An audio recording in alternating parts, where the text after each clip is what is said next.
Shalom, assalamu alaikum. Nous remercions le Tout-Puissant qui nous a accordé le souffle de vie aujourd'hui. Nous allons essayer d'en faire du bien, de l'utile et de l'agréable. Nous sommes le mercredi 19 novembre 2020. 11h au studio de Canal FM, la même heure qui sonne au studio des radios partenaires, Radio Lumière à Nero, Central FM à Sokodé, Sama FM à Niamtougou, Radio Daoul à Bassa, Radio Courtoisie à Dapan et dans le monde entier les radios partenaires qui nous retransmettent, et sans oublier l'application Canal FM et également la chaîne YouTube. À la technique d'Atevi Thomas, Michel Vitogbe Tomoiga et Géraud Akoucha. Le studio est bien peuplé de 4 journalistes et d'un invité. Mais sachez déjà que nous allons parler beaucoup sport aujourd'hui. Sport olympique, Confédération africaine de football et également les éperviers du Togo. Nous allons revisiter le Conseil des ministres, notamment 2 sujets dont les ministres ont débattu hier. Et puis nous allons parcourir de nouveau les secteurs sociaux dont le gouvernement veut faire la priorité, mais également les fronts sociaux qui se signalent déjà à l'attention du gouvernement. Et si nous avons le temps, nous allons descendre dans la décentralisation, notamment dans une commune de la préfecture de Vaud. Pour débattre de tout cela, Jean Legrand, Paul Origny, bonjour. Bonjour Sass, bonjour aux auditeurs et auditrices. Montez le masque pour que votre voix ne soit pas étouffée. Oui, bonjour Sass, bonjour aux auditeurs de Canal FM, bonjour aux confrères présents en studio. Et j'envoie un coucou spécial à monsieur Kayo Hodabalo et son équipe qui font un travail remarquable dans l'action sociale à Kakaveli. C'est noté. Je profite de Jean pour rappeler que le masque doit couvrir et la bouche et le nez. Jean, nous sommes d'accord? Tout à fait, tout à fait. Eh bien, lui l'a bien porté, il a intérêt à le faire. C'est Maglo Ateko Kenvi, bonjour. Bonjour, bonjour chers confrères autour de la table, bien évidemment. Bonjour à nos fidèles auditeurs et auditrices qui nous suivent actuellement. Merci. Même s'il ne porte pas chapeau, il donne vraiment l'allure d'un chef cabier. Vous avez compris, Michel Tadjab, Jasma. À la fin, bonjour Sass, bonjour Canal FM. Je voulais dire bonjour particulièrement aux agents de l'établissement reproduit 6 à Gouaï, quelque part vers Minamadou, un établissement où on fait de tout. Il y a des dames là-bas avec leur patron qui font un travail remarquable. J'y vais de temps en temps, ils font un travail impressionnant. Vous allez pour faire quoi là-bas? Non, pour faire des traitements de tests, pour tirer des dossiers. Et j'ai été chaque fois bien servi. C'est pourquoi je profite pour les saluer, les encourager à mieux travailler, continuer à travailler très bien. Quand vous parliez, Jean Legrand dressait les oreilles, c'est comme si on faisait à manger, à boire là-bas. Vous n'allez faire que des traitements de texte. Et l'homme conseiller, Tichogwe, bonjour. Bonjour Sass, bonjour tout le monde, bonjour à l'invité. Et une pensée particulière au corps des surveillants de l'administration pénitentiaire. Nous allons d'ailleurs parler dans un moment. L'invité, nous le mettons encore un moment, le temps de vous mettre encore en appétit. Mais découvrons déjà la pensée du jour. Je l'ai bien aimé, qui dit ceci: chaque escalier de cette vie vous apprend toujours quelque chose. C'est pour cela que vous devez continuer à monter malgré les épreuves. Encore une fois, chaque escalier de cette vie vous apprend toujours quelque chose. C'est pour cela que vous devez continuer à monter malgré les défis, malgré les épreuves.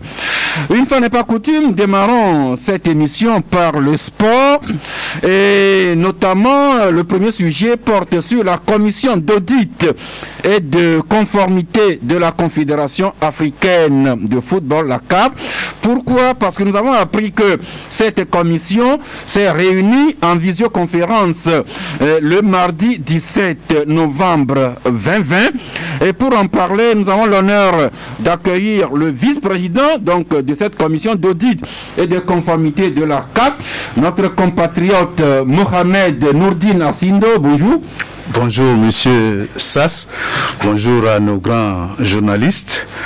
que j'appelle toujours et qu'on appelle communément le quatrième pouvoir. Et bonjour aux auditeurs et aux auditrices qui nous écoutent en ce moment. Merci. Alors dites-nous d'abord, M. Assindo, comment êtes-vous arrivé à vous faire désigner vice-président de la commission d'audit et de conformité de la CAF? Merci beaucoup pour l'opportunité que vous m'offrez en cette journée et sur votre chaîne, tant écoutée à l'échelle nationale qu'internationale.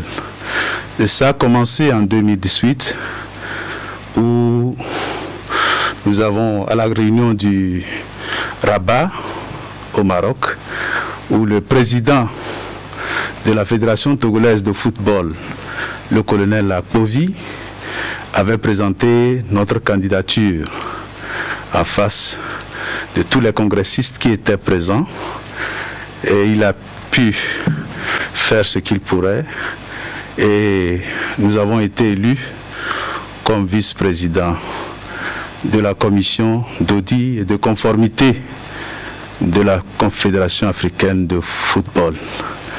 Je profite de cette antenne que vous me donnez à le rendre hommage, à le remercier d'avoir pensé à nous, et je ne saurais le rendre que Dieu le rende davantage. Merci, M. Assindo. La meilleure façon de remercier le colonel Akpovi, c'est de bien travailler dans cette commission pour que le Togo devienne une référence. Justement, nous faisons ce que nous pouvons. Et je crois vous aurez appris en 2019 au Caire, au moment où il fallait présenter le rapport, notre président et toute la commission avaient décidé que je présente le rapport de la commission d'audit et de conformité, où il y avait 52 fédérations africaines qui étaient présentes là-bas.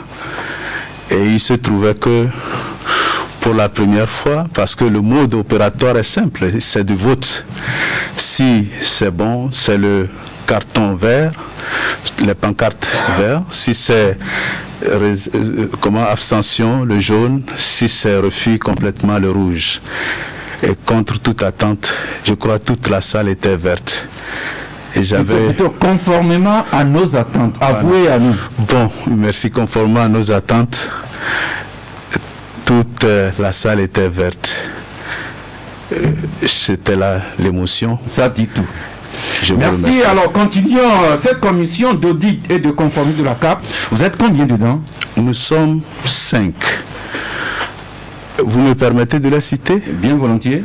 Notre président, c'est Sigil Massi, qui n'est plus ou n'est pas à montrer dans le monde financier national et international du Maroc. Dans plusieurs conseils d'administration où il préside, où il est acteur. C'est un monsieur, un grand commis d'État, pétri d'une grande sagesse. Vous avez monsieur Dan, qui est un jeune leader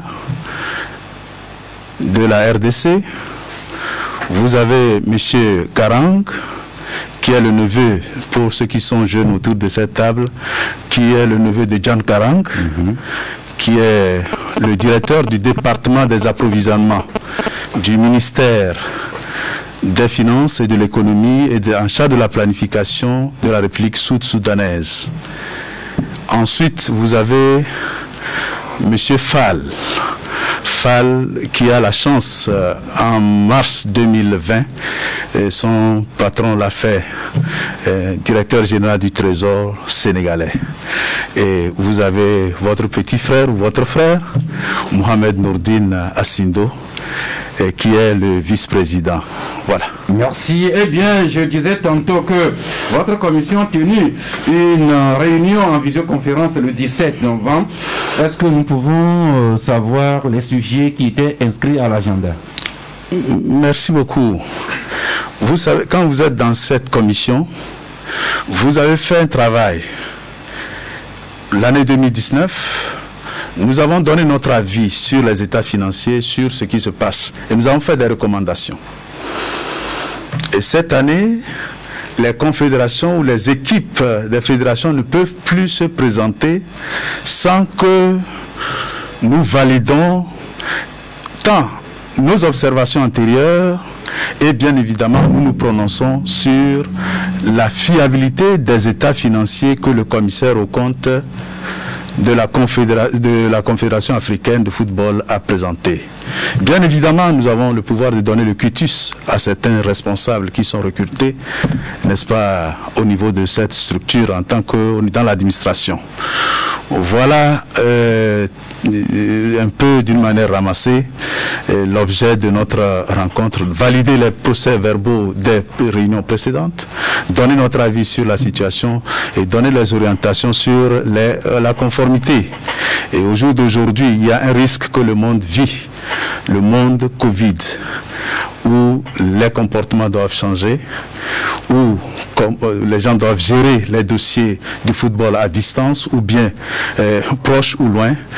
Tout ceci doit être des préoccupations. Donc on doit attirer l'attention de la Confédération africaine sur les risques potentiels qu'elle risque de rencontrer. Merci, beaucoup de sujets. Alors dites-nous finalement, la prochaine phase finale de la CAN, elle se jouera en quelle période et dans quel pays? Quand vous êtes avec les journalistes, vous avez des questions terribles. Bon, moi, nous ne sommes pas le comité exécutif. Je crois que cette question, c'est mon président, c'est-à-dire le président, le colonel Akovi, le président de la Fédération togolaise de football, qui saurait sagement se prononcer. Parce que nous nous prononçons sur les faits et sur les choses. Bien évidemment, si jamais il y a danger, le président de la Confédération peut demander notre avis pour nous prononcer. C'est justement pourquoi vous parlez de conformité. Voilà, donc merci beaucoup. Merci, M. Jacinto. Nous aurons pu continuer sur des sujets, mais la presse est assez riche aujourd'hui. Mais je vous prie, si votre temps vous le permet, vous restez à nos côtés. Peut-être que sur le coup de 12 heures, les auditeurs pourraient en savoir davantage. À cet effet, nous avons à leur disposition 4 numéros. Les anciens, le 22, 21, 33, 74 et le 22, 20, 19, 68. Mais les nouveaux, le 91, 36, 63, 75 et le 98, 87, 78 et 37. Nous continuons toujours avec le sport et après la CAF et sa commission d'audit et de conformité, nous allons maintenant au sport olympique, à l'olympisme branche Togo. Le comité national olympique du Togo, dont nous parlons assez souvent parce que le bureau actuel est en fin de mandat. À ce propos et en prévision de l'Assemblée générale élective, le perroquet titre aujourd'hui « Tourner définitivement la page Kelani Bayor », qui est le président en exercice du CNOT. Il y a d'autres titres sur le perroquet, pas le perroquet sur le sujet, mais je vous laisse plutôt découvrir. Et quant à vous, Elementi Tchobé, votre journal à Nouvelle Tribune, vous nous présentez les candidatures reçues pour l'élection à venir. Oui, effectivement, la date limite du dépôt des candidatures, c'était le 13 novembre dernier à 17h30. Et à cette date, justement, il y a eu quand même des candidatures qui ont été déposées au niveau du secrétariat général du Comité national olympique du Togo. Et dans notre parution de ce matin, nous publions les candidatures reçues ou enregistrées par le secrétariat général et publiées le 17 novembre dernier. Donc, courrier a été transmis au président des fédérations nationales sportives qui sont en même temps les votants ou les électeurs qui vont quand même élire le nouveau bureau le 19 décembre prochain. Et donc, comme je ne peux pas faire toute la liste, mais déjà au poste de président du CNO pour succéder à Azad Kelani Bayor, 3 candidatures ont été déposées. Il s'agit de celle de M. Akpaki Deladem, qui est président de la Fédération togolaise de judo, secrétaire général sortant du bureau actuel. Vous avez M. Wona Germain, qui fait parrainer sa candidature par la Fédération togolaise de basketball. Et vous avez M. Tagba Romeata Faïtom, qui est le président président de la Fédération togolaise de tennis. Et donc, c'est les 3 candidatures officiellement enregistrées au secrétariat général du CNO Togo dans le cadre de la prochaine Assemblée générale élective. Et ce sera quand? Ce sera le 19 décembre prochain dans un lieu, ou bien à un lieu ou à un endroit qui sera communiqué par le bureau exécutif. Mais d'ores et déjà, ce matin, il y a un communiqué du secrétariat général du CNO Togo, sinon du bureau, qui invite nous, les professionnels des médias, l'ensemble des acteurs sportifs, à accompagner le processus de façon inclusive afin qu'ensemble le fair play puisse gagner à la fin ou au sortir de cette élection 19 décembre. Merci Fair Play. Nous souhaitons la même chance à toutes les candidatures en liste. L'essentiel, c'est que cette élection se passe très bien avec toute la transparence et que les dames et messieurs qui auront le mandat puissent vraiment travailler pour un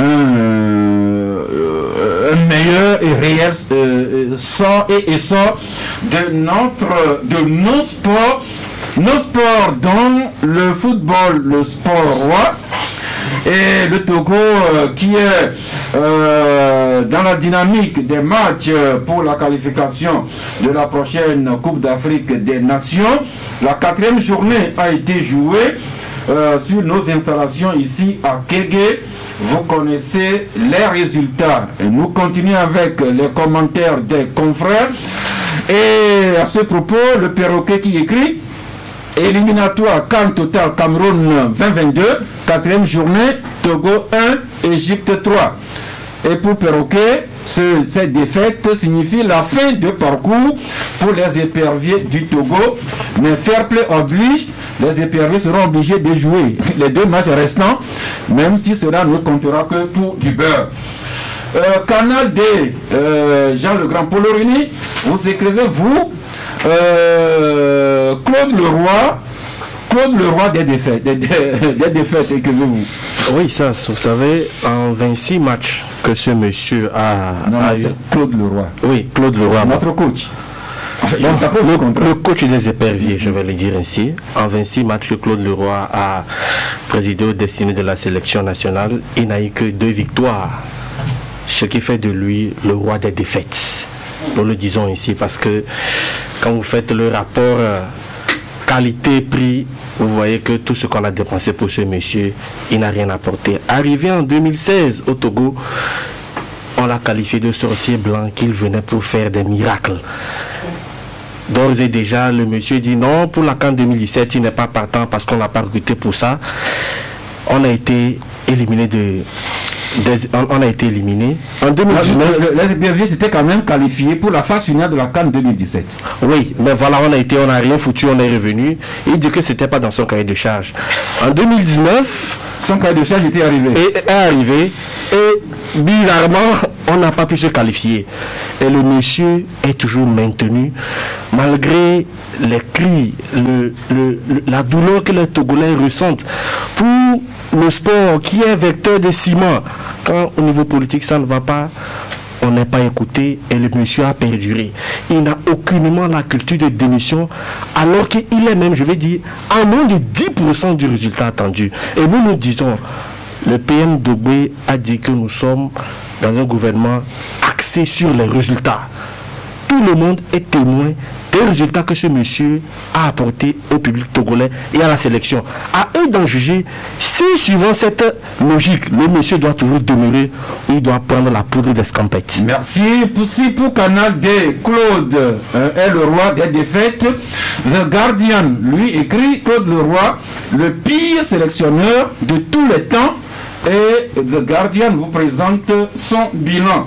Autre journal, c'est le bâtisseur qui à la page 7 écrit Claude Leroy, Football Destroyer. Les anglicistes seront se retrouver. Et quant à vous, flambeau des démocrates, Magloire, vous écrivez Claude Leroy, par ici la sortie.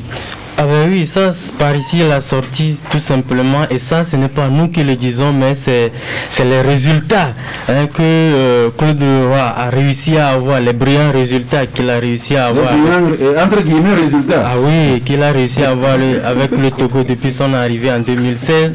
C'est ces mêmes résultats-là qui lui indiquent aujourd'hui, normalement, la porte de sortie. Mais on se rend compte, naturellement, que malgré tous ces résultats, c'est catastrophique parce que le monsieur il n'a pas la moyenne.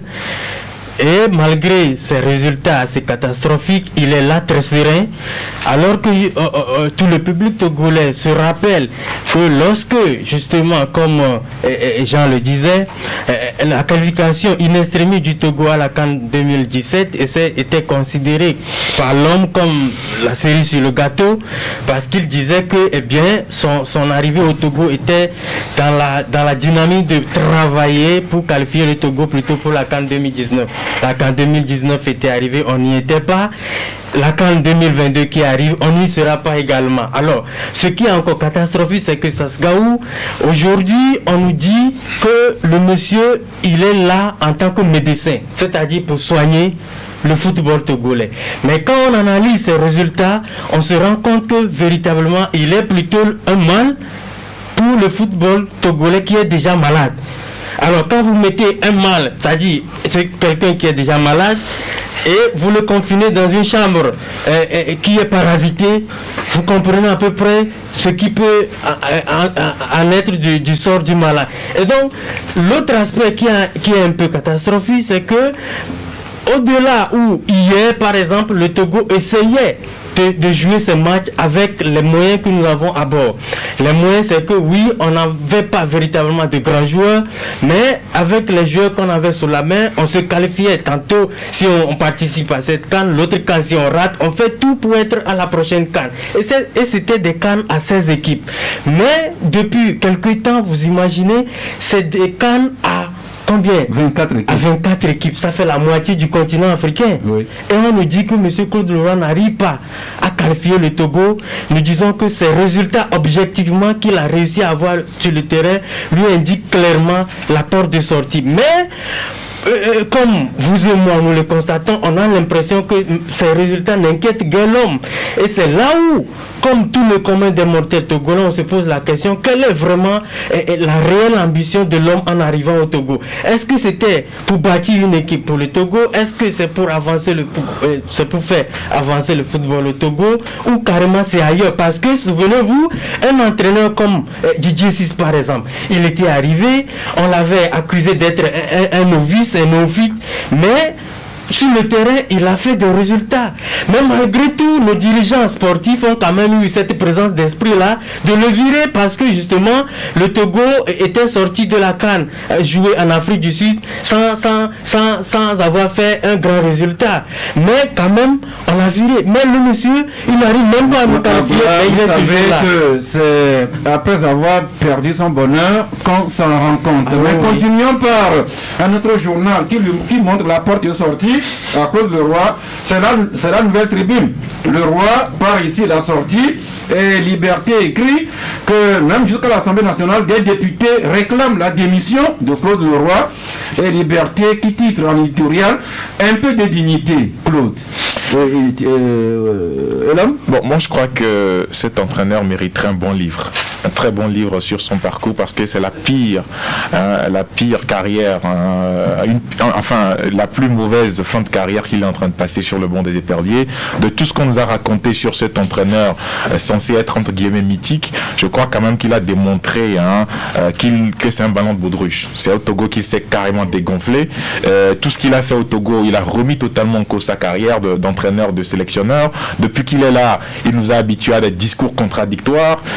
Si les joueurs n'ont pas bien joué et que bon, le Togo a fait une bonne figure, alors qu'on nous a gagné, c'est le fait qu'on a une pelouse qui est en piteux état. Et vous verrez dans un pays, dans une nation, tout. C'est vrai qu'aujourd'hui, le Togo n'a pas toutes les infrastructures sportives, mais il faut le reconnaître, depuis qu'il est là, le ministère ou le gouvernement a quand même fait des efforts par rapport à la pelouse du stade Omnisport et en même temps la pelouse du stade de Kégué. Et donc, si ce n'est pas le terrain qui est en piteux état, c'est les joueurs, les binationaux qu'on va guetter en Europe, etc. Et donc, aujourd'hui, je pense qu'il est grand temps que le public sportif refasse le mariage là, ce mariage avec les éperviers du Togo, ou lui fasse de nouveaux vœux, parce que écoutez, l'entraîneur a réussi à diviser ou à séparer le public sportif des éperviers, parce qu'aujourd'hui quand les éperviers ont match, vous sentez qu'il n'y a plus d'engouement, il n'y a plus cet amour qu'il y avait dans le temps. Il faut le reconnaître, quand le Togo a match aujourd'hui, les gens s'en foutent. Moi j'étais devant ma télé la dernière fois quand le Togo jouait contre l'Égypte, ça ne me disait rien du tout. Dans un passé récent, mais quand le Togo a match, écoutez, c'est toute une effervescence. Vous allez voir des émigrants avec des drapelés, scottis sur le guidon, vous allez voir des taximans avec des drapeaux. Mais aujourd'hui, Claude Leroy a réussi à nous prendre aussi cet amour que nous avons pour nos éperviers du Togo. Et donc, si lui-même, il n'a pas de décence, enfin la décence de démissionner, je crois quand même qu'il y a une autorité dans ce pays, et qu'en temps et heure opportun, il faut quand même nous mettre ce monsieur à la porte. Merci Michel. Quand les éperviers jouent maintenant, ça ne dit plus rien à personne, même les plus grands mordus de football. Et puis le constat aussi, à chaque rassemblement, c'est de nouveaux joueurs que Claude Leroy fait amener. Vous voyez le match, mais vous avez tous les mots du monde pour savoir quel style de jeu l'équipe pratique, alors que c'est ce monsieur, enfin ce Claude Leroy qui est arrivé, il est le seul sélectionneur à ma connaissance à avoir réussi à déplacer le chef de l'État, Faure Gnassingbé, à au moins 2 reprises au stade. Il a même un programme pour détecter les talents. On lui a mis à disposition gracieusement un budget, mais voilà le résultat qu'il nous présente en 4 ans et demi. Michel. Vous savez, depuis un certain temps, si tu as bien observé, je ne parle plus des éperviers. C'est une manière pour moi de manifester gentiment contre ce qui se fait par rapport aux éperviers. Vous savez, le recrutement de Claude Leroy fait partie des secrets de défense du Togo, puisque jusqu'à ce matin, je ne sais pas si vous savez qui l'a amené. Moi, je ne sais pas. Si quelqu'un sait, peut-être il me dira. C'est pourquoi à un moment donné, j'ai compris qu'en réalité, ce monsieur n'était pas là pour les éperviers. Il était là pour autre chose. Parce que, si vous avez souvenance, c'est au Togo qu'on a gazé des gens parce qu'ils protestaient contre un entraîneur national. Mais c'était le mouvement matériel de l'association qui voulait manifester. C'est révoltant ce qui se passe. Les gens, l'État décide de nous braquer pour enrichir des gens sans leur demander les comptes. Là, il y a un dossier qui dort. Là, vous faites allusion au scandale qui ont émaillé les dernières participations. Oui. On nous prélève l'épervier à la CAN. Oui. La Russia a fait ce qu'elle a pu, et puis depuis, c'est comme un fleuve qui se perd dans le désert. Voilà. L'État même nous pose pour enrichir des gens. On verra si j'ai croisé un. Ah bon, c'est qui? J'ai dit un. D'ailleurs, vous comprenez ça, on ne peut pas continuer comme ça. Et un dossier dehors, on ne dit rien. Nous ne sommes pas qualifiés. Et certains ont le cœur serré. Mais si on était qualifié, qu'est-ce qui va se passer? On va dire au Togolais quoi? Que quoi par rapport à ça se dit répond. On va nous dire quoi? Non, je ne suis pas la CAF. Et je ne suis pas la FDF non plus. Merci beaucoup. Très bonne suspension. Et nous allons maintenant sur les traces du Conseil des ministres. Le gouvernement s'est réuni hier et comme ils le font depuis un mois et demi, à chaque fois qu'il y a Conseil des ministres, nous en sommes informés, le communiqué est abondamment relayé et les ministres porte-parole se prêtent à l'exercice. Ça, ne serait-ce que pour la forme, c'est quelque chose qui a commencé à se faire autrement. Maintenant, quant au fond, voilà le vainqueur qui nous rappelle le menu. Lors du jour, le Conseil qui a examiné hier un avant-projet de loi, 3 projets de décret et 3 communications que les ministres ont écoutées. chronique de la semaine à la page 3 nous rappelle que l'application du code foncier et domanial ainsi que la sécurité routière ont été au centre des préoccupations des ministres réunis hier en Conseil des ministres. Et justement, Magloire, votre journal Flambeau, vous faites zoom sur l'un des sujets débattus, à savoir l'avant-projet de loi portant sur la gouvernance foncière. C'est le titre de votre éditorial, la gouvernance foncière.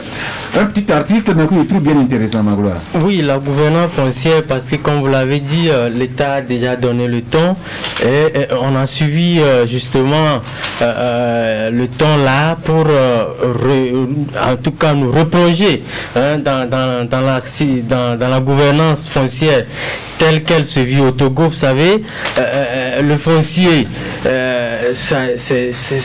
ça tue, il ne faut pas se voiler la face. Le foncier, ça crée des problèmes entre les communautés. Le foncier, ça divise les familles.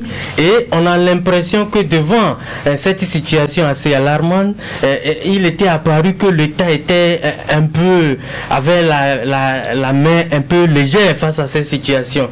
Mais depuis un moment, on a quand même compris qu'il y a quand même des dispositions qui ont commencé par être prises et justement pour rectifier le tir. Et déjà en 2018 par exemple, l'Assemblée nationale a voté une loi qui porte, n'est-ce pas, nouveau code pénal et domanial, et ce nouveau code là vient donc remplacer l'ancien qui datait déjà de plus de 40 ans, et il le fallait parce que le contexte a énormément changé. Et donc depuis lors on a compris qu'il y a des choses qui se font, et la série sur le gâteau était justement le projet de décret pris hier au Conseil des ministres qui dans l'ensemble restructure ou essaie de poser les jalons pour restructurer, n'est-ce pas, ce secteur, dans la mesure où, comme je l'ai dit, ça crée des frustrations à tous les niveaux lorsqu'on parle du foncier. Aujourd'hui, le Togo par exemple est en pleine phase du PND où on fait appel aux investisseurs. C'est également une réalité qu'on va se saisir des domaines donnés pour des raisons d'utilité publique, mais encore que pour éviter que ça crée des frustrations, que ce soit au niveau de l'État, que ce soit au niveau des investisseurs, que ce soit au niveau des propriétaires terriens, il a été mis en place, n'est-ce pas, une commission d'enquête par exemple qui va essayer de relever les inquiétudes, les recommandations, du moins les propositions des uns des autres, pour qu'à la fin on puisse avoir une situation qui satisfasse tout le monde. Merci. Votre article rappelle l'adoption à l'unanimité par les députés à l'époque en 2018 de la nouvelle loi portant code foncier domanial. Ce nouveau code qui traduit dans les faits la sécurisation des transactions foncières, qui fixe les principes généraux appliqués à la propriété et qui définit les dispositions relatives à l'expropriation pour cause d'utilité publique, aux associations foncières, aux terres rurales et de tenues foncières, coutumières, etc. Donc le nouveau texte traite également des propriétés collectives et balise la voie à une nouvelle gouvernance foncière. Donc c'est pour...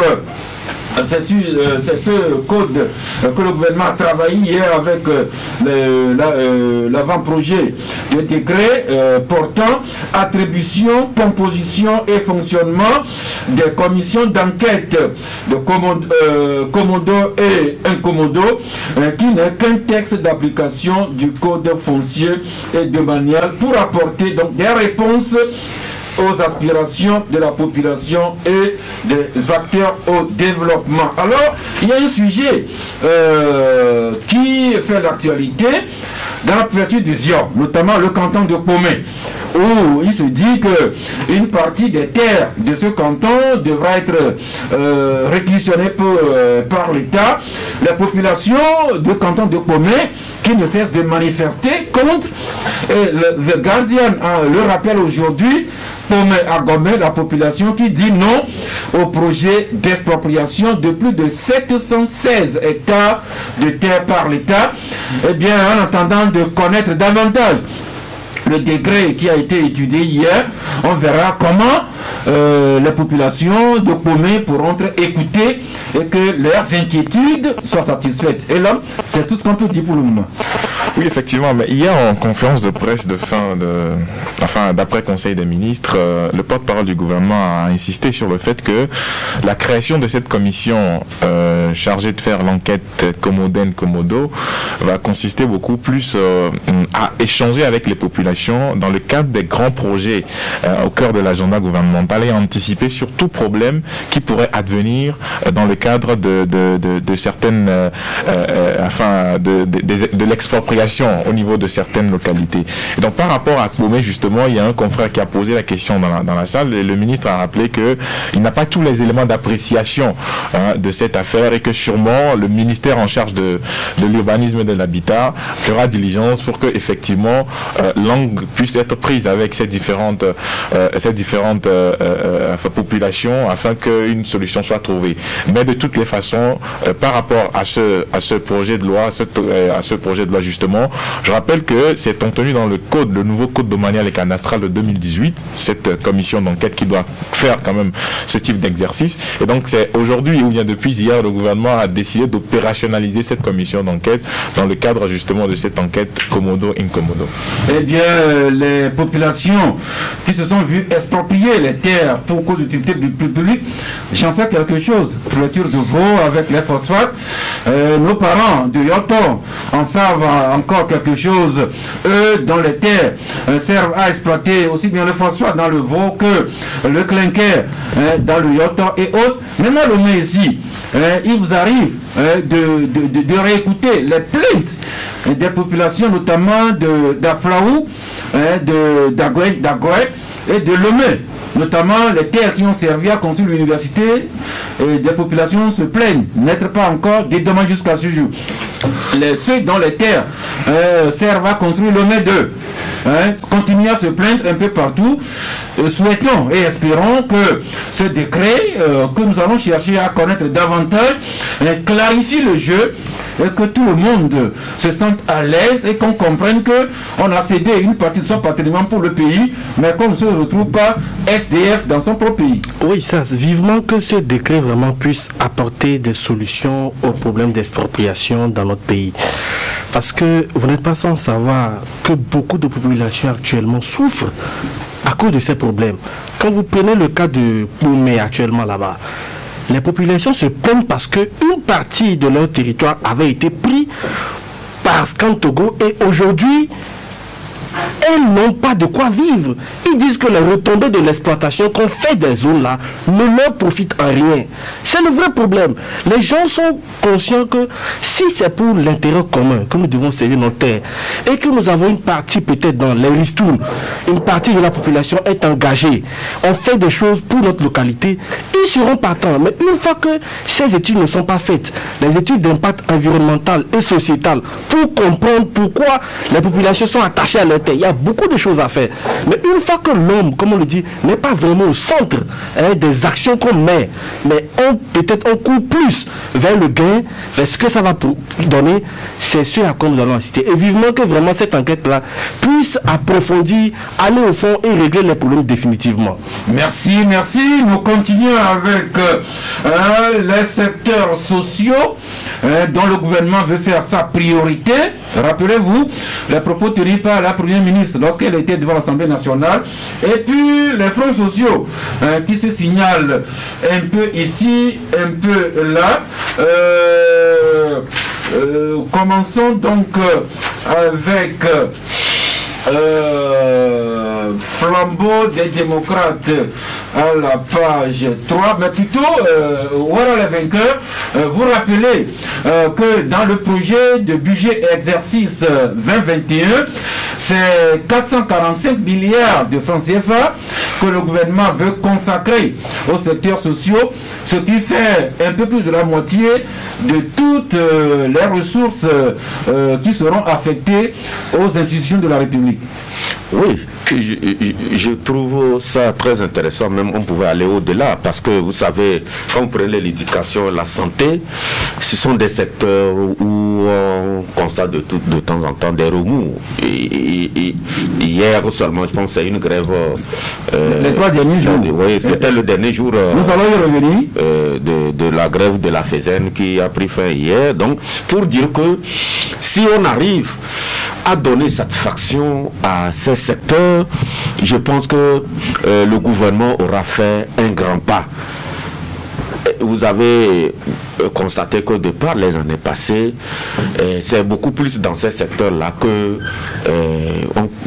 chaque fois il y a des grèves. Vous vous rappelez le Saint-Faute qui a vraiment donné des sueurs froides au gouvernement il y a de cela quelques années.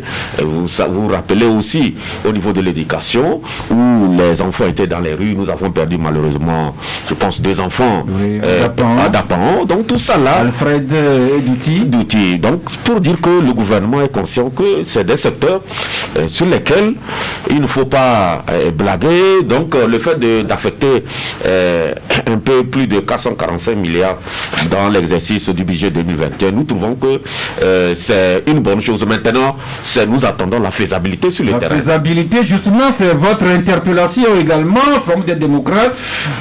Quand des secteurs sociaux, vous allez à une véritable politique d'inclusion sociale, et vous rappelez, Madame Tomenga Dogbe, point de place aux exclus.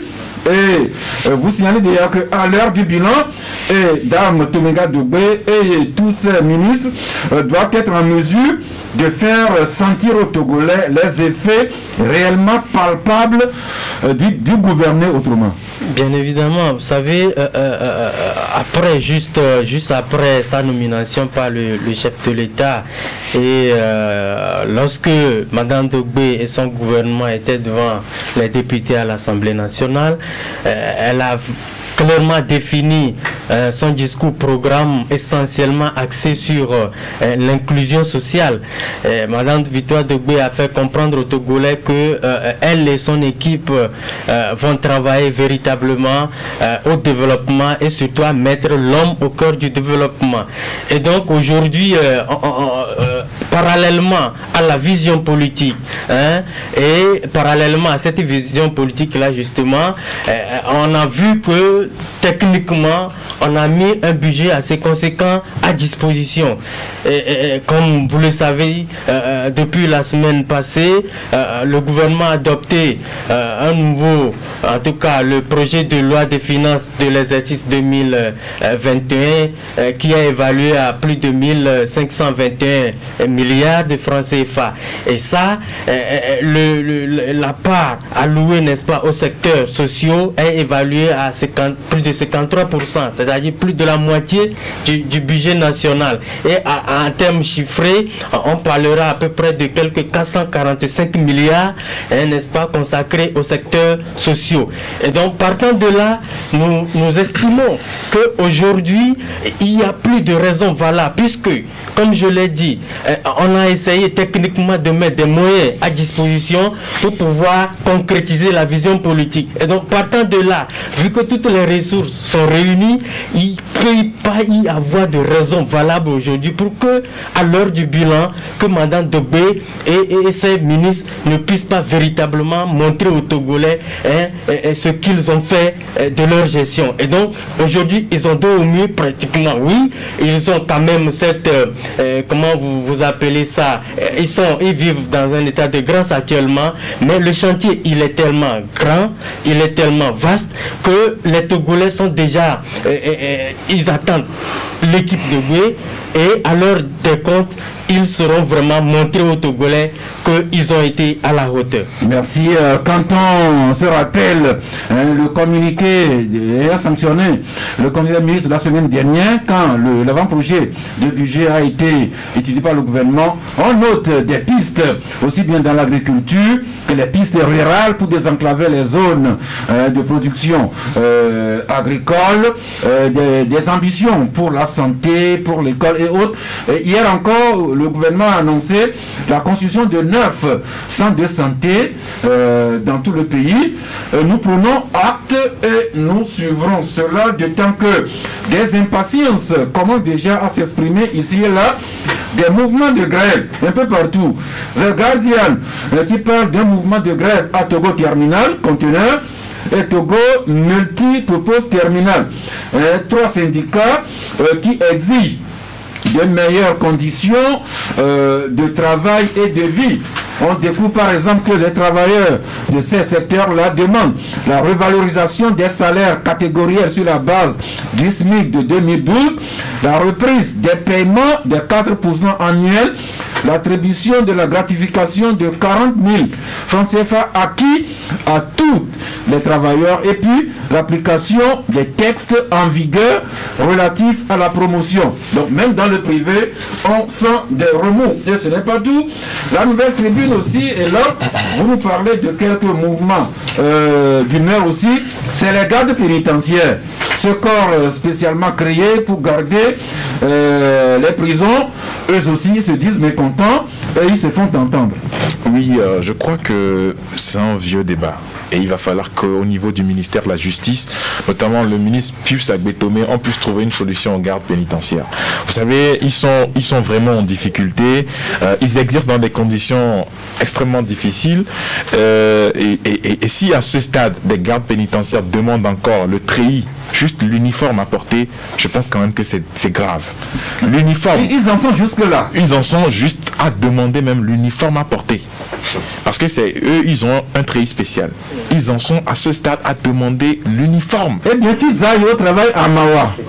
Ok, donc vous savez que l'armée c'est la discipline, ou bien la force de l'ordre c'est la discipline. Et donc si aujourd'hui ils sont obligés de mettre une autre tenue, c'est-à-dire le treillis d'un autre corps par rapport à leur métier, je pense que c'est grave. Et le ministre de la Justice, depuis qui a pris des engagements devant le CESAP, le corps de surveillance de l'administration, le corps des surveillants de l'administration pénitentiaire, et à ce stade, et toujours rien. Et les gens aujourd'hui ils travaillent dans des conditions difficiles. Tenez-vous bien, depuis que la Covid s'est déclarée au Togo, c'est les gardes pénitentiaires qui amènent des malades Covidés au CHR, le Moué commune et un peu partout, à la prison de Thiéli, etc. Même au sein des forces du CESAP, il y a des gens contaminés. Vous comprenez? On en a parlé une fois ici. Effectivement. Et quelles sont les dispositions prises à leur endroit? Aucune. Renseignez-vous. Aucune. Quand vous allez au CHR Lomé commune, quand les prisonniers sont internés, qui leur emmène à manger? C'est les gardes, c'est les mêmes gardes. Quels sont les risques qu'ils prennent? Mais aujourd'hui, quand vous prenez ce qui se passe et les revendications qui sont faites, mais je crois quand même qu'au niveau du ministère de la Justice, on peut faire quelque chose. Je crois. Parce qu'on a des prisons aujourd'hui qui sont surpeuplées et on a des gardes pénitentiaires qui ne font même pas le nombre, qui sont débordés. Mais c'est eux qui doivent contrôler toutes ces prisons. On a 13 prisons au Togo et que vous voyez le nombre, vous prenez juste la prison civile de Lomé construite pour 666 personnes qui aujourd'hui fait 2000 à 3000 incarcérés. Donc vous voyez qu'ils sont débordés. Maintenant, si le ministre de la Justice ne bouge pas le petit doigt pour essayer d'apporter une solution, je crois que la primature a pris le dossier en main. On espère que d'ici les prochains jours, on aura quand même de bonnes nouvelles pour les surveillants de l'administration pénitentiaire. Merci des gardes de nos prisons au corps médical. Il y a également des remous. Nous en parlons assez souvent. À ce sujet, Nouvelle Tribune écrit bras de fer entre le personnel de la santé et le gouvernement, des discussions en cours, 3 points de suspension. Liberté à la page 3 écrit que dans le secteur de la santé, la menace de grève fait reculer le gouvernement et que Flambeau, Magloire, votre journal, vous en parlez aussi quand la page 4, vous écrivez, le temps que je me retrouve, justement, une assurance Covid-19 pour soulager le personnel soignant. Je me rappelle au Conseil des ministres la semaine dernière, on a également annoncé non seulement l'assurance, mais des avantages que le gouvernement accorde en réponse à certaines des demandes du corps hospitalier? Effectivement, ça, comme et l'homme le disait, en ce qui concerne les agents de l'administration pénitentiaire, de l'administration pénitentiaire, c'était pratiquement les mêmes raisons qui poussent les professionnels de la santé à débrayer ou à se faire entendre. Aujourd'hui, on se rend quand même compte que l'État a été quand même assez regardant sur leur doléance. Aujourd'hui, il y a quand même une assurance Covid qui a été en tout cas comment ça se dit, on peut dire convenu, voire même accordé justement à ce corps-là. Et ce qui est intéressant, c'est que c'est déjà opérationnel et on évalue déjà cela à plus de 330 millions de francs CFA déjà engloutis dans cette assurance-là. Nous estimons que c'est une très bonne chose parce que, comme on le dit, les médecins, c'est quand même ce corps professionnel-là qui est au front, au premier front d'ailleurs, dans la lutte contre la Covid. Et il va falloir qu'on mette en place des dispositions qui permettent aux gens d'abord de se protéger leur famille, protéger leurs proches et avoir un moral d'acier afin de pouvoir faire véritablement leur travail. Et ça, c'est dans l'intérêt public. Et donc, nous avons estimé qu'il était important de revenir sur cet aspect-là pour dire que oui, c'est en fait une très bonne chose, mais comme on le voit, c'est assez élémentaire et ça ne nécessitait vraiment pas que les agents de la santé puissent menacer avant de leur accorder. Merci. Nous appelons également qu'il y a des primes, indemnités qui seront accordées au corps de la santé et d'autres avantages. Eh bien, on en prend acte, on verra quelle sera la suite de ces rencontres. Et c'est pas fini. Le monde de la craie, l'enseignement, mon corps d'origine, ils ont également des mécontentements et l'esprit.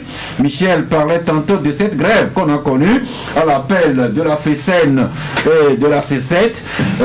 3 jours qui ont fini hier. On verra si c'est reconductible ou bien si les négociations sont entamées à ce niveau. Avant d'entrer en studio, j'ai pu échanger avec une source proche du ministère. Il y a eu rencontre entre le professeur Kokoroko et les syndicats hier, seulement que je n'ai pas encore les conclusions. Alors, revue de presse avec le perroquet qui parle de la grève des enseignants, et pour le perroquet, le gouvernement se retrouve ainsi rattrapé par sa politique de la navigation à vue. Et Canal D, Jean Le Grand Poroligny, vous écrivez grève répétitive des enseignants. Quelle formule magique pour sauver le secteur de l'éducation nationale? Bien évidemment, ça c'est la question que tout le monde se pose. Vous savez, en 2005, le budget accordé à l'éducation était de 25 milliards. En 2021, selon la loi de gestion qui a été votée la dernière fois, le budget est remonté à 195,5 milliards. C'est beaucoup d'argent qui sont mis dans l'éducation. Et selon les chiffres donnés par le ministère des enseignements primaires et secondaires, nous avons environ 2,6 millions d'élèves inscrits pour cette année. Quand vous faites le calcul pour voir, chaque élève coûte à l'État 75 000 francs CFA. Quand vous divisez le montant suivant le nombre d'élèves inscrits, ça fait 75 000. Le ratio, à part du budget affecté à l'éducation par rapport au nombre d'élèves. Ça fait 75 000 francs CFA par élève inscrit. Et ces 75 000 francs CFA seront investis uniquement, je vois bien, dans l'infrastructure et les écoles. Actuellement, beaucoup d'enseignants sont en train de se plaindre. On se pose la question de savoir comment est-ce que les choses sont gérées depuis là et à ce jour. Nous sommes toujours à tirailler sur ce que moi j'appelle un peu des broutilles. Parce que l'État a donné sa parole en 2018 pour soulager les enseignants. Le problème ici, c'est... Vous parlez du fameux protocole d'accord d'avril 2018. C'est ça qui est actuellement la pompe de discorde entre les enseignants et l'État. Parce que beaucoup se plaignent et certains enseignants nous ont confié qu'actuellement dans les écoles, ils n'ont même pas encore reçu de crédit de fonctionnement. Or, la rentrée a commencé depuis 2 semaines. 3 semaines. 3 semaines. Vous savez que les élèves, la gratuité de l'école primaire fait qu'on ne peut plus de l'écolage. Et c'est l'État qui doit envoyer les moyens pour la craie et tout ça. Ils disent qu'actuellement, ils n'ont qu'un bâton de craie pour 22 enseignants. comment est-ce que les gens vont se gérer? Le bâton de craie, c'est pour... C'est-à-dire un carton de craie pour 22 enseignants. Ah, ils sont débrouillés avec ça. Et actuellement, ils ne savent plus comment faire. Les gens se posent des questions. Mais moi, je veux inviter l'État au moins à respecter la parole donnée. Quel est le problème? Pourquoi ne peut-on pas sacrifier un peu certaines autres choses pour satisfaire ces personnes-là? À l'heure où on dit qu'il n'y a pas d'argent, on n'a qu'à faire la chasse à ceux qui ont braqué l'État, à ceux qui ont l'argent des Togolais dans leur poche. L'État dit qu'il y a la Covid, on n'a pas les moyens pour satisfaire tout le monde. Mais ceux-là qui ont emmagasiné, et que toi et moi, nous tous, nous savons. Nous souhaitons que l'État retrouve l'argent que les gens ont braqué, mais en même temps, par prudence, l'État ne peut que composer avec ce qu'il a dans sa poche aujourd'hui. Oui, et là encore, c'est en prévision. Vous savez pourquoi les citoyens se fâchent? Parce qu'ils savent qu'il y en a plus et qu'on ne gère pas comme on doit gérer. Ça, si toi et moi, si nous savons que notre papa n'a que 100 francs, on n'a pas demandé à nos papas 150 francs. Mais comme nous savons que papa a plus, mais il déclare 100 francs et le reste va peut-être dans la Java, ou bien les gens s'amusent. C'est là où ça va nous frustrer. C'est le problème des Togolais. Les Togolais se disent qu'il y a de l'argent dans ce pays et qu'on ne satisfait pas les premiers citoyens. Mais que certains ont mis la main dessus. Cette minorité que le chef de l'État a dénoncé en 2012.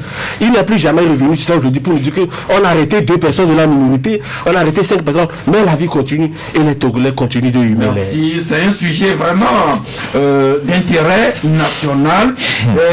Plus précisément sur ce qui est de protocole d'accord signé entre le gouvernement et les syndicats en 2018. Nous sommes en train de faire des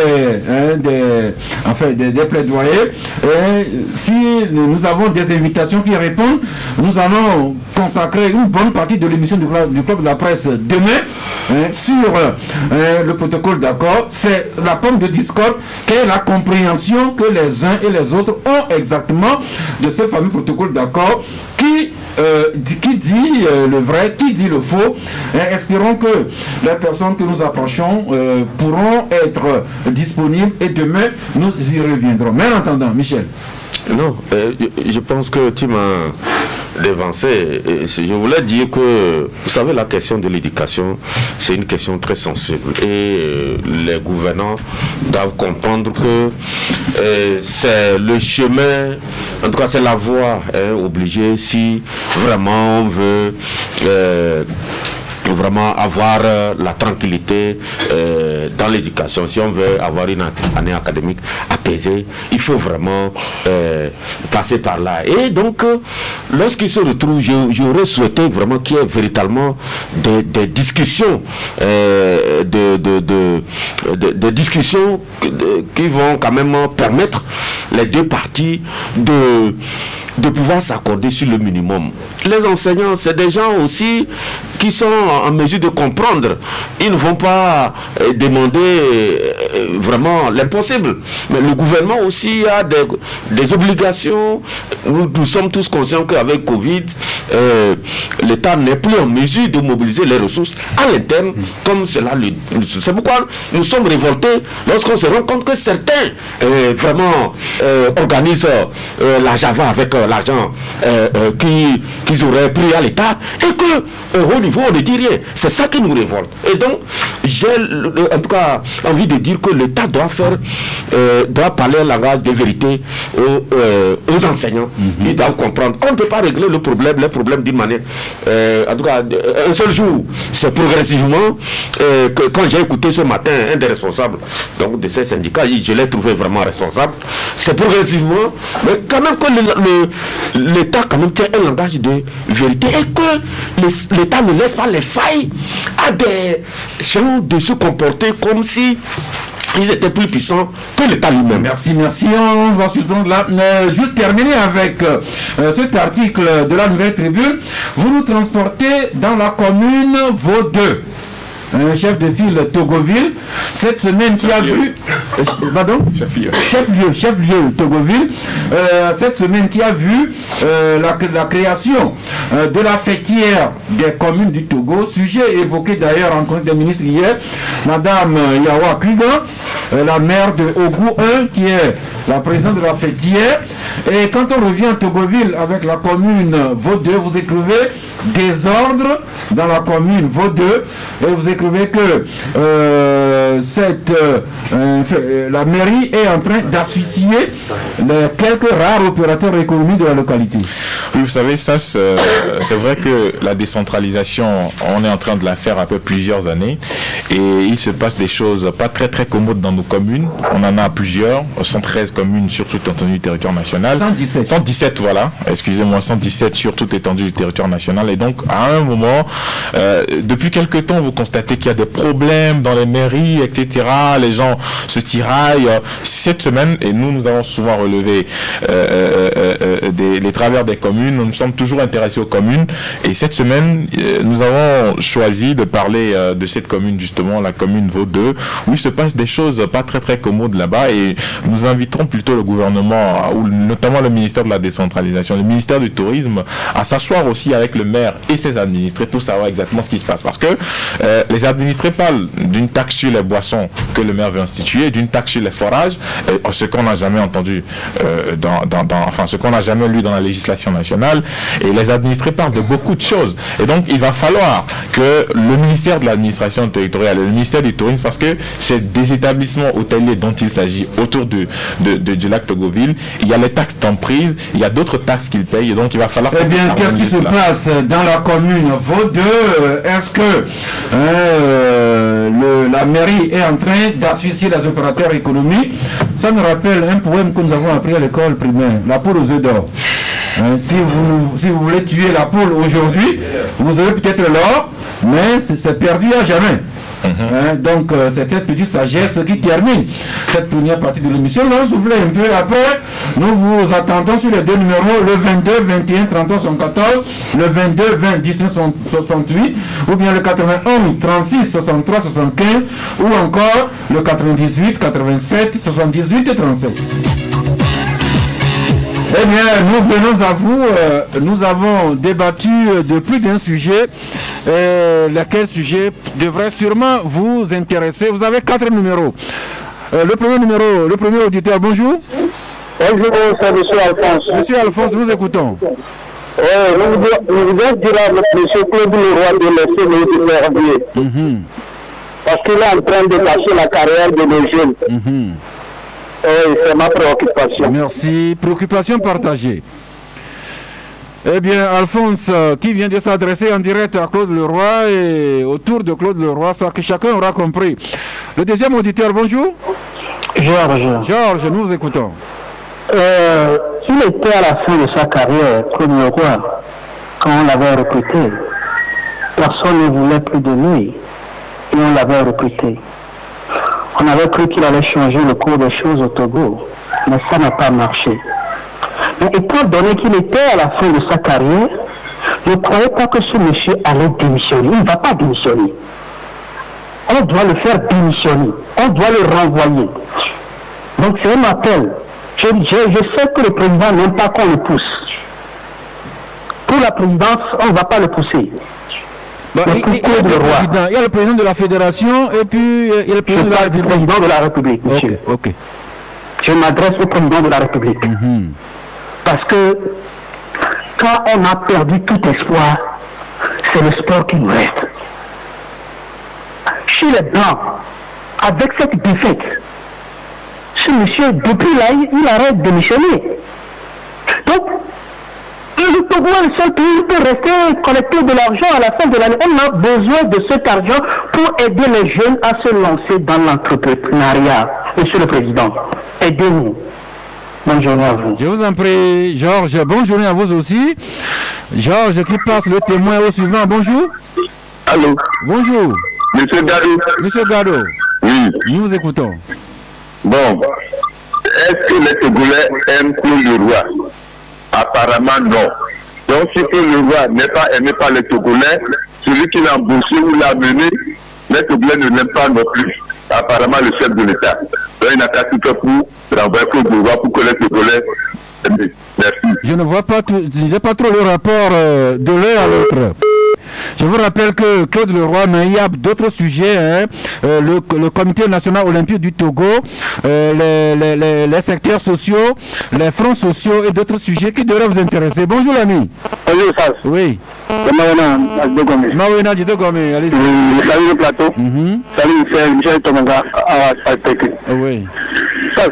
Oui. L'autre fois, j'ai posé la question au plateau, mais la réponse n'a pas été satisfaite. Okay. Mais je vais encore la reposer pour le plateau de jeudi. Reposer. Sas.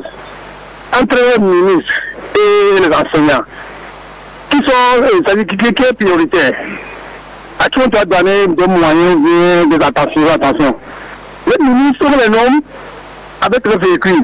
Même les ceux qui ont la maison inachevée, ils achèvent. Même le chemin qui mène leur service, on le goudronne.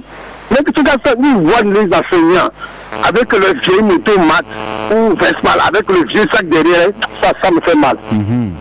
Donc je prie le gouvernement de faire tout pour satisfaire les enseignants. Merci. Vous prêchez à un converti, cher ami. Merci. Je vous en prie. L'auditeur suivant. Oui, bon. Oui, bonjour monsieur. Oui, c'est monsieur? Monsieur Sebou-Dira. Sebou-Dira. Sebou-Dira. Ok, vous êtes à l'antenne.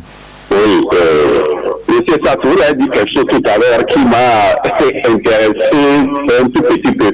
Vous avez dit que l'État ne peut faire qu'avec ce qu'il a dans ses textes. Mais toutefois, reconnaissez que ce même État se laisse prendre le peu qu'il a dans ses textes. Quand je me réfère à l'affaire Petrolgate, je me pose des questions. Des noms circulent. Et puis, ces noms-là, en dehors des Azaki, Madame Balouki et Leguetine, à Oumezou, que je considère comme des carpes et voire des tilapias, il y a les gros requins. Et qui sont? Dont les noms sont cités aussi. Vous les connaissez aussi? On en parle déjà, comme Ayassor Barké, d'amitié, etc. Bon, toutes ces personnes sont connues. Et puis, je ne comprends pas que l'État se taise. On connaît où ils habitent. Et je ne comprends pas du tout. Il faut que des mesures soient prises. Aujourd'hui, quand ils disent que les enseignants ont encore des problèmes, les agents pénitentiaires, je ne sais plus, d'autres secteurs d'activité, ce n'est pas possible. Avec tout ce que ces gens-là ont accumulé, mais si on retire ne serait-ce que le tiers, on va régler tous ces problèmes. Je comprends vos préoccupations, mais ne faisons pas comme si nous jetions un peu certaines compatriotes à la vindicte populaire. Laissons à l'État de s'organiser selon la loi pour traquer ceux qui ont braqué la République, comme Michel Tchadia l'a dit. Oui, et puis je tenais à remercier et à féliciter M. Michel Tchadia. Il a dit quelque chose que lui a donné des instructions à sa rédaction. Je ne veux plus parler de Claude Leroy. Oui. C'est vrai que ce coach rongeur, excusez-moi du peu, donne l'impression de se comporter comme un éléphant dans un magasin de porcelaine et de boue. Et le monsieur touche 25 millions par mois. Il aime souvent s'afficher avec des filles. Et puis, j'ai l'impression que c'est il excelle plutôt dans ce domaine plus que. Merci, mais revenons sur le coach Claude Leroy. Merci, mais revenons sur le coach Claude Leroy. Vraiment, il faut qu'il réalise ses bagages et qu'il s'en aille. Merci beaucoup. Eh bien, un autre auditeur déjà qui s'annonce sur l'un des 4 numéros mis à votre disposition. Bonjour. Bonjour. Oui, c'est monsieur? C'est Armand. Armand. Eh bien, nous vous écoutons. Concernant M. Claude Leroy, le sélectionneur togolais, vraiment, ça me fait un peu mal au cœur. Aujourd'hui, beaucoup disent que les autorités doivent prendre leurs responsabilités. Je me demande, au fond, lui-même, Claude Leroy, là, quelle est sa dignité? Quand on dit que vous êtes un sélectionneur, vous devez être un professionnel dans la matière. Aujourd'hui, regardez tout, c'est-à-dire son bilan après 4 années. Bon, lui-même, est-ce qu'il se sent fier de sa performance. Eh bien, je lui poserai la question si j'ai l'honneur de le rencontrer prochainement. Aussi, j'aimerais ajouter que concernant la situation des enseignants, oui, il va falloir que nous allions doucement. Il ne faut pas mettre beaucoup de passion dans cette affaire. C'est vrai. Aujourd'hui, nous sommes dans une situation de pandémie et il va falloir que les autorités prennent les dispositions pour que les enseignants ne puissent pas aller à l'abattoir en voulant enseigner les apprenants. C'est important. Merci. Je vous en prie, je vous en prie. Le suivant, bonjour. C'est monsieur? Monsieur Arama, depuis Arama, depuis Akorosewa. De votre poste. Et maintenant, nous écoutons. C'est ça. Oui. Voilà, moi, je suis un peu désolé. Nous mettons trop de passion et de sensation dans le débat. Mais c'est qu'on doit être tranquille.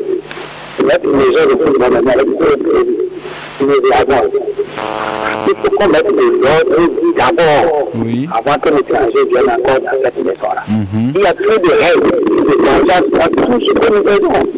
Mais il y a d'autres qui sont ailleurs, qui tirent le football en bas, il y a d'autres qui faisaient un bavoir, mais dans tout ça, mais c'est nous qui perdons. On le voit, il a eu son salaire, même si on amène avec quelqu'un d'autre, qui veut recevoir son salaire, il va partir, et le problème demeure. Merci. Il faut régler le problème à l'intérieur de la maison avant d'accuser un étranger qui veut faire de la pagaille. Merci.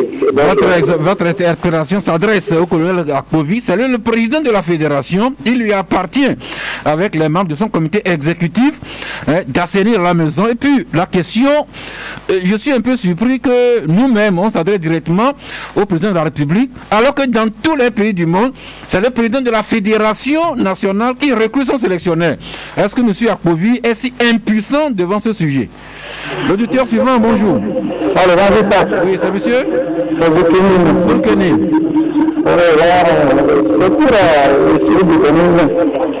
C'est un avis par rapport à la situation de Leroy. Oui. Est-ce que vous imaginez que les enfants disent que ce n'est pas le exécutif? Nous sommes d'accord que c'est Bolloré, quelque chose comme ça. Mais il faut arriver en France. Qui que vous soyez, et parti que ce soit, si vous faites des bêtises sur le territoire français, est-ce que vous imaginez que vous allez faire une heure de temps? C'est ça, la réalité. Et la réflexion humaine que je demande que tout le monde se service. Ça, c'est le premier cas. Tous les enseignants, de quoi on se plaint? Vous avez fait une construction au bord du rivière et que vous êtes assigné par de l'eau. Quand vous gagnez de l'argent, c'est la politique que vous allez faire, ou les badigeons que vous allez faire. Je m'explique. La première ministre qui est venue avec une histoire de bien gérer le pays, nous ne faisons pas de bien. Chade, notre ami est parti, mais nous allons recevoir le tout dernier auditeur aujourd'hui. Oui, l'ami, bon en ligne, bonjour. Oui, bonjour, monsieur Sapp, bonjour pour le plateau. C'est monsieur C'est monsieur Papabia. Pardon? C'est monsieur Papabia. Papabia. Oui. Eh bien, vous êtes le bienvenu. Oui, je voudrais intervenir juste pour le football concernant notre entraîneur Claude Leroy. Allô? Oui, oui. Oui, bon, le gars est déjà fatigué, donc je voudrais quand même interpeller le chef de l'État, lui dire que tout le peuple togolais est à genoux, qu'il nous libère vraiment en le remerciant tout simplement M. Claude Leroy. Merci. J'espère que le chef de l'État vous a écouté. En tout cas, ses collaborateurs lui rendraient compte. Eh bien, monsieur Asindo, plus de la moitié des interventions aujourd'hui sont revenues sur Claude Leroy. Je ne sais pas si vous avez également une responsabilité au sein de la Fédération togolaise de football. Sinon... au sein de la Fédération togolaise de football, je vous remercie de m'avoir donné la parole. Au sein de la Fédération togolaise de football, je n'ai pas de responsabilité dans le comité exécutif. Mais tout de même, je suis membre du comité d'audit et de conformité de la Fédération togolaise de football. Mais s'il existe une expérience acquise dans le monde sportif que je peux m'exprimer, ce que je sais est que ce qui se passe sur le terrain ne représente que 5% de ce qui devrait se passer pour la victoire.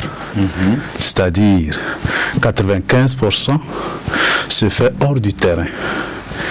Si tel est le cas, ça veut dire que il y a beaucoup de choses. Donc la maison du football togolais est un peu malade. Non, je ne parle pas de la maison. Non, c'est moi qui le dis, c'est moi qui le dis. Je parle du tout, l'entraînement. Prenez le joueur lui-même, comment il va prendre conscience sur lui, tout ça. Prenez par exemple le jeune joueur sénégalais qui fait la fierté aujourd'hui du Sénégal. Sadio Mané, l'enfant, quand vous voyez sa vie, lui-même il a fait de ça sa vocation. Tous les joueurs, il y a beaucoup de choses qui doivent se faire. Donc je dis 5%, c'est ce que vous voyez sur le terrain. Tout le reste, ça fait partie de l'organisation, la rigueur, tout ça. Bon, si tel est le cas, je crois que ensemble on doit beaucoup travailler. J'ai eu aussi, c'est entre-temps, j'étais vice-président de l'équipe Koroki Metete, de Tchamba. Bon, vous avez, parce que j'ai vécu l'expérience, les organisations que nous avons fait jusqu'à atteindre, n'est-ce pas, à ce que Tchamba, c'est cette équipe qui vient de nulle part ailleurs, jusqu'à ce que l'équipe sorte organiser les tournois à l'échelle continentale. Donc voilà un peu ce que je peux dire. Merci. Et je présume que Tchamba maintenant a un stade en conformité avec les normes de la CAF de la FIFA. Là, c'est une petite pique d'amitié. J'étais vice-président. Bien, donc, notre ami Mohamed Nourdine Ansindo, le vice-président de la commission d'audit et de conformité de la CAF, qui est venu partager un peu une partie du travail de cette commission avec nous. Je pense que c'est pratiquement ma dernière intervention, puisque vous allez donner, nos amis, ils vont donner des cartons. Vous aussi, vous allez donner un carton. Voilà. Je profite de cette chaîne, comme je l'ai dit, pour remercier tous ceux qui ont soutenu notre candidature. C'est la candidature togolaise et nous essayons de faire un peu plus, parce que quand vous êtes à cette structure, que votre travail serve de modèle, afin que demain, si les gens puissent recommander d'autres, que, n'est-ce pas, la mayonnaise puisse prendre. Merci. Donc, monsieur le colonel Apovi, président de la FTF, merci d'avoir pensé à nous, ainsi que toute son équipe. Merci d'honorer Apovi, d'honorer tout le Togo par le bon travail que vous fournirez au niveau continental. Jean Legrand, on n'a pas le temps d'en parler, malheureusement, mais Canal fait un titre sur la timonie ou l'expression manifeste de la médiocrité des services qu'offrent les télécoms ici au Togo. Oui, vous savez ça, en 2018, selon les chiffres de l'ARCEP, le mobile monnaie a été utilisé par 2,3 millions de Togolais. Et juste la plateforme T-Money a permis de comptabiliser 607,7 milliards de francs CFA.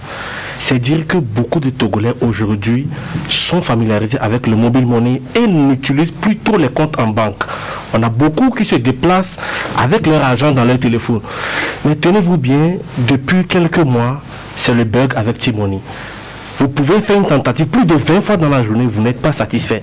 Pour pouvoir avoir gain de cause, il faut vous lever tôt le matin ou tard, lorsque les oiseaux dorment déjà, pour que votre T-Money puisse passer. Et les gens se plaignent. Et ce qui est marrant, malgré vos cris, on ne vous répond pas. C'est comme Togo dit, allez chez le voisin, de toute façon, lui aussi, c'est une calamité. Donc, on se plaint. Les deux voisins qui ont été rappelés à l'ordre par l'autorité de régulation des postes de télécommunications. Et je vous dis juste une petite pique encore. Lorsque peut-être vous n'êtes pas satisfait peut-être de votre relevé de T-Money, vous voulez vérifier, on vous dit d'adresser une lettre manuscrite au DG et c'est le DG qui va juger si c'est bon ou pas de vous donner votre relevé de compte Timoni. Est-ce que vous trouvez ça normal dans un pays où les citoyens... Jean, vous enchaînez avec votre carton, le temps nous mon carton, donnez-moi quelques secondes. Vous avez trouvé? Donc cherchez le temps que Magloire, votre carton de fin d'émission? Mon carton, ça a trait à l'actualité. Je donne un carton jaune au chef de l'État parce que tout semble dire que la fédération n'en est pour rien dans cette histoire de Claude Leroy.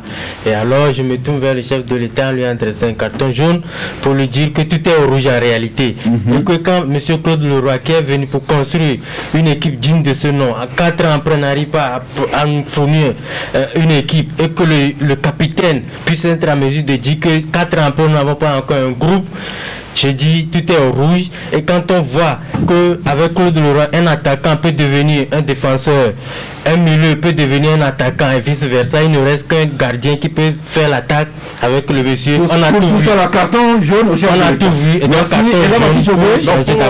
ajouter, carton. Non, pour apporter de l'eau là, ce que Jean vient de dire, on a quelqu'un qui dimanche avait 1 kWh sur son compteur Cash Power et qui a acheté des kWh via Timoni. Il a acheté à 11h, le message avec le code n'est arrivé qu'à 18h. En temps, il a été coupé par la CET. Ah, mais vous imaginez la suite. Okay. Et donc, ce qu'il dit, c'est vrai, c'est aujourd'hui la croix et la bannière par rapport au service Timoni. Votre carton? Je n'ai pas de carton. Merci de passer. Jean Legrand, vous avez trouvé votre carton? Oui, mon carton, il est bien apprêté. Je fais un carton vers M. Pandja Nadjombe, qui est le fondateur de CIFOP depuis 1992. C'est un monsieur qui a beaucoup fait. Il est le premier à mettre en place les formations modulaires et a beaucoup aidé les jeunes originaire des préfectures de l'intérieur du Togo. C'est un carton? Oui, c'est un carton vert d'honneur que nous faisons pour tout le travail qu'il a accompli de sa vigueur. Donc ce carton n'est pas synonyme d'un atarakou? Non, c'est un carton. Vous savez, il faut honorer de telle personne. C'est juste pour me rassurer. Michel Tadja? Non, je n'ai pas de carton, mais je voulais dire ceci. Vous savez, quand Lyon perd toutes ses griffes et ses dents, il ne change pas de nom. Il est toujours le meilleur, le courage de lui dire que tu n'as plus tes dents, tu n'as plus tes griffes. Merci. Je vous en prie, l'intéressé a compris. Monsieur Asindo, carton sur un sujet pas évoqué aujourd'hui. Merci, je décline. Vous déclinez. Merci. Alors, c'est juste un carton d'encouragement à une amie très chère à moi qui est candidate à l'une des vice-présidences du Comité national olympique du Togo. Madame, bonne chance. Votre ami, je vous soutiens. Et quand vous gagnerez, on en parlera après. Mais entre-temps, on se retrouve demain pour clore la semaine en beauté au club de la presse. Bon appétit, mais chérissons la vie, célébrons la vie. C'est le bien le plus précieux que Dieu nous a donné.